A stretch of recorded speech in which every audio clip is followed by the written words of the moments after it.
السلام علیکم ورحمۃ اللہ۔ دوستوں میں ہوں شاکر احمد، آپ دوست دیکھ رہے ہیں چینل ڈومیسٹک فینسی پولٹری۔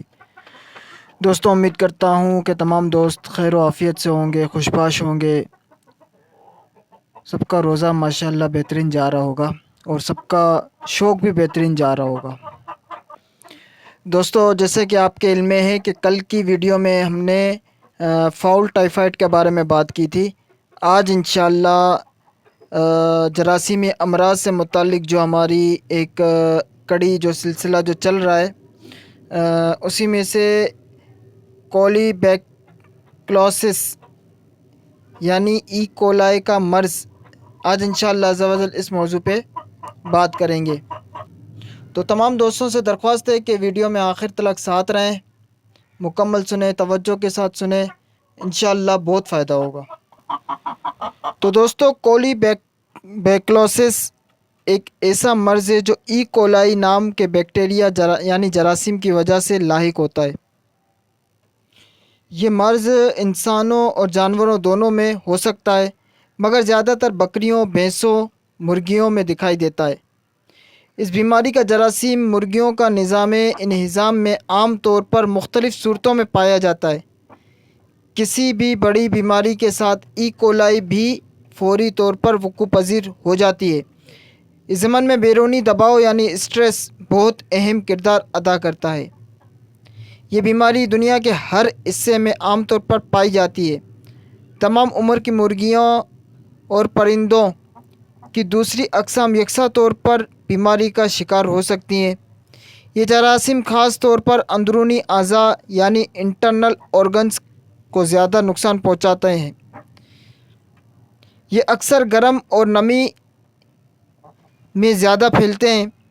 علامات کے طور پر یہ بات یاد رکھیں کہ مرغیوں میں کسی بھی سانس کی بیماری کی آمد کے فوراً بعد یہ جراثیم سانس کے ذریعے جسم میں داخل ہو جاتے ہیں اور نظام تنفس تک رسائی حاصل کر لیتے ہیں، پر یہ جراثیم ہوا کی نالیوں میں رک جاتے ہیں، یعنی وہیں پر قیام کر لیتے ہیں، جس کی وجہ سے ہوا کی نالیوں میں سوزش ہو جاتی ہے اور یہ سخت ہو جاتی ہیں اور ان میں پنیر نما مادہ اکٹھا ہو جاتا ہے، جس کی وجہ سے پرندوں کو سانس لینے میں دشواری کا سامنا کرنا پڑتا ہے۔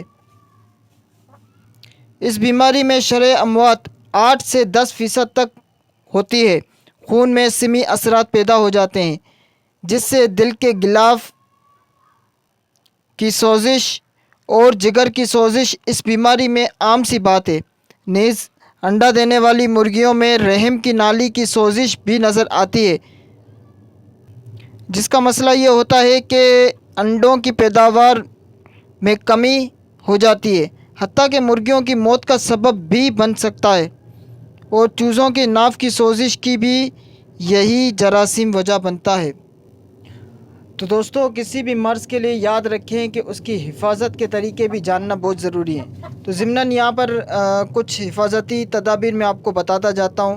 ان میں سے نمبر 1، مرغیوں کے شیڈ کو روزانہ صاف کریں، خشک رکھیں، تازہ اور صاف پانی مہیا کریں، اور پانی کے برتن روزانہ دھوئیں۔ شیڈ میں زیادہ نمی یا گندگی نہ ہونے دیں، کیونکہ گندگی بیکٹیریا کی تیزی سے بڑھنے کی وجہ بن سکتی ہے۔ نمبر 2، متوازن خوراک دیں، یعنی مرغیوں کو معیاری اور متوازن خوراک، ایسی معیاری اور متوازن جس میں وٹامنز اور منرلز شامل ہو۔ پانی میں وٹامن سی، وٹامن اے شامل کریں تاکہ مدافعتی نظام مضبوط ہو۔ نمبر 3، ماحولیاتی نظام کا کنٹرول، یعنی مرغیوں کے شیڈ میں درجہ حرارت اور ہوا کی آمد و رفت کو متوازن رکھیں۔ شیڈ میں زیادہ بھیڑ نہ ہونے دیں تاکہ ہوا کا مناسب گزر ہو سکے۔ گندگی اور نمی کو کم کریں، کیونکہ ای کولائی گندے اور نم ماحول میں زیادہ سے زیادہ پھیلتا ہے۔ نمبر 4، متاثرہ مرغیوں کو علیحدہ کریں، یعنی جو مرغی بیمار ہو اسے صحت مند مرغیوں سے علیحدہ کر لیں۔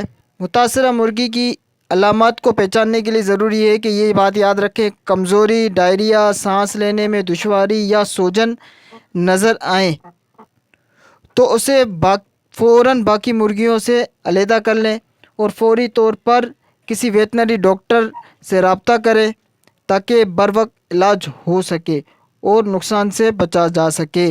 نمبر 5، ویکسین کا شیڈول معلوم کریں اور وقت پر ویکسینیشن لگوائیں اور ڈاکٹر کے مشورے سے اینٹی بایوٹکس کا استعمال کریں۔ یہ اس صورت میں ہے کہ جب بیماری کے آثار نظر آئیں تو اس صورت میں اینٹی بایوٹکس اینروفلوکساسائن یا ایموکساسیلین کا استعمال بہتر ہے۔ تو دوستو یہ تھی آج کی ہماری ویڈیو۔ دوستو تمام دوستوں سے درخواست ہے کہ ویڈیو کو ضرور لائک کریں، چینل کو سبسکرائب کریں اور اگر ویڈیو پسند آئی ہو تو شیئر ضرور کریں۔ اس میں کنجوسی نہ کریں، یقین جانیں بہت محنت ہوتی ہے ایک ویڈیو بنانے کے لیے۔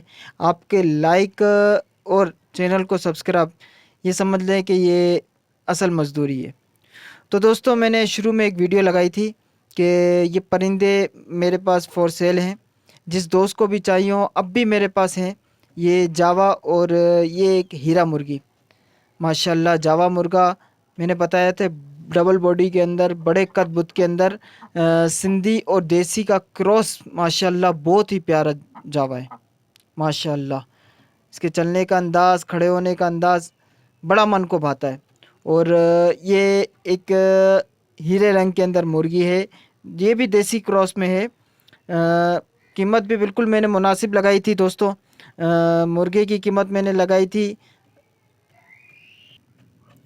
تو دوستو یہ دونوں پیئر ہیں ہیرا اور جاوا، یہ میرے پاس کسی نئے شیلٹر کی تلاش میں ہیں۔ تو دوستو امید کرتا ہوں تمام دوست انشاءاللہ خوش باش رہیں گے۔ کل تک کی ویڈیو میں انشاءاللہ پھر ملاقات ہوگی، پھر انشاءاللہ پھر بات چیت ہوگی، پھر آگے موضوع بڑھے گا۔ تو تمام دوستوں سے درخواست ہے چینل کو سبسکرائب، ویڈیو کو لائک اور ویڈیو کو شیئر ضرور کریں۔ السلام علیکم ورحمۃ اللہ۔